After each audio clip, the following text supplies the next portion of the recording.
वार्ता में सभी पत्रकार एवं छायाकार,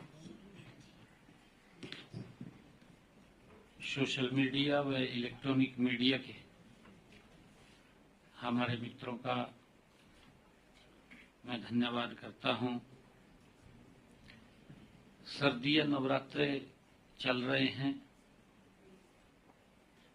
आज माता नवमी और कल विजयदशमी का पर्व है। आप सबको, हरियाणा प्रदेश वासियों को मैं सर्दीय नवरात्रों और विजयदशमी महापर्व की बहुत बहुत बधाई देता हूं, शुभकामनाएं देता हूं। आज मैं इसे विषय पर चर्चा करने के लिए आपके बीच में आया हूं, जो किसानों, ग्रामीणों और महिलाओं से सीधे जुड़े हैं।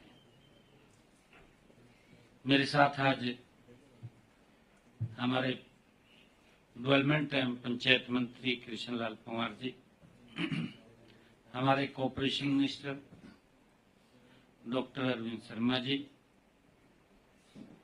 हमारे सभी अधिकारीगण आज उपस्थित हैं। मित्रों, आप जानते हैं पिछले दिनों हरियाणा में भारी बारिश के कारण कई जिलों में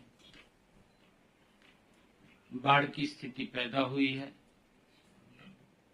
बाढ़ से, भारी वर्षा से फसलों को नुकसान हुआ है, कुछ जान माल का नुकसान भी हुआ है। हम इस अत्यधिक वर्षा और बाढ़ से प्रभावित किसानों व अन्य लोगों के साथ हरियाणा सरकार मजबूती से खड़ी है। आज मैंने ई क्षतिपूर्ति पोर्टल के माध्यम से जो भारी वर्षा के कारण घरों, घरेलू सामान और पशुओं की हानि हुई है, उसके लिए 2386 जो लोग इफेक्ट हुए हैं,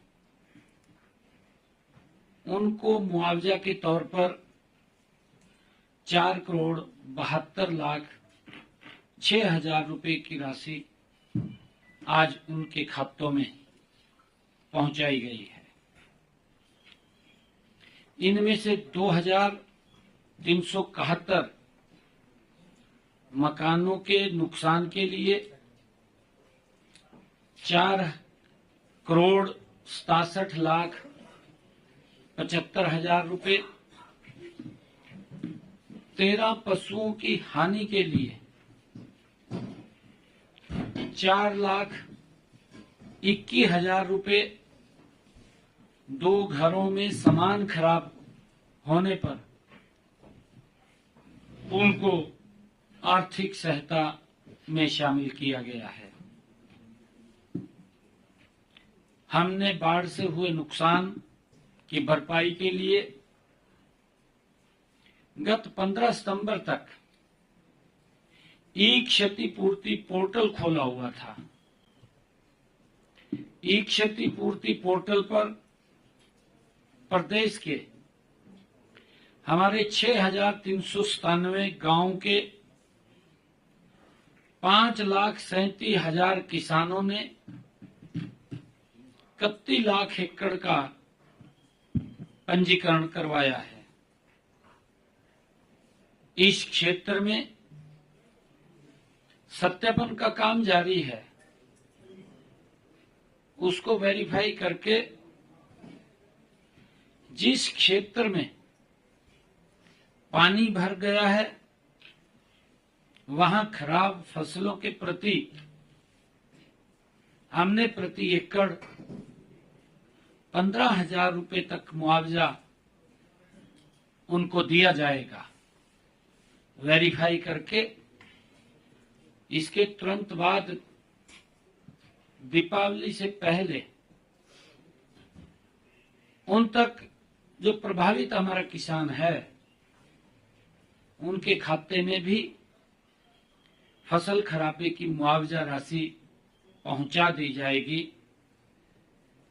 क्षतिपूर्ति पोर्टल पर आए क्षेत्र का सत्यापन जल्दी करके यह राहत भी जल्दी किसानों तक पहुंचा दी जाएगी।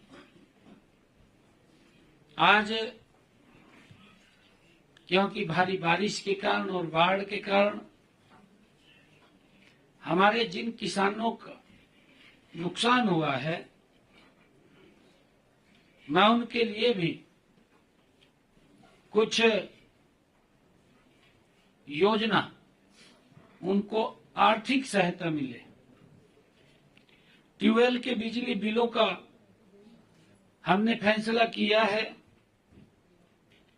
कि किसानों की परेशानियों को ध्यान में रखते हुए आज ट्यूबवेल कनेक्शनों के बिजली बिलों का भुगतान दिसंबर 2025 तक स्थगित करने की घोषणा करता हूं। दिसंबर 2025 तक ये बिलों के ऊपर नहीं लिए जाएंगे, उसकी सरचार्ज वो घोषणा करता हूं। जिन बिलों का भुगतान जुलाई 2025 तक किया जाना था, वे अब जनवरी 2026 से किसी भी अतिरिक्त शुल्क के बिना देय होंगे। कोई उनके ऊपर चार्ज या ब्याज नहीं लगेगा। अब उसको जनवरी 2026 तक बिना किसी अतिरिक्त शुल्क के वो देय होंगे, ऐसा निर्णय लिया है। इससे प्रदेश के 7,10,000 किसानों को तुरंत वित्तीय राहत मिलेगी। हमने ये भी निर्णय किया है कि जो हमारे किसान फसली ऋण की वसूली को भी हमने स्थगित करने का निर्णय लिया है। आज ही फसली ऋण की वसूली स्थगित करने की भी मैं घोषणा करता हूं। जिन गांव में भारी बरसात या बाढ़ के कारण 50% से ज्यादा फसलों का नुकसान हुआ है, उन गांव के ऋणी किसान का फसल खराबा 33% या उससे अधिक हुआ है। ऐसे गांव के किसानों द्वारा सहकारी समिति के लिए खरीफ के चालू फसली ऋण की वसूली स्थगित की जाती है। इन किसानों को रबी फसल के लिए फसली ऋण भी उपलब्ध करवाया जाएगा। ये नहीं है कि अगर उनको कोई ऋण, अगला फसली ऋण लेना है तो ले भी सकेंगे। ऐसा नहीं है कि उसको हमने स्थगित किया है कि आगे ऋण नहीं देंगे। इस फैसले से लगभग हरियाणा प्रदेश के 3 लाख किसानों को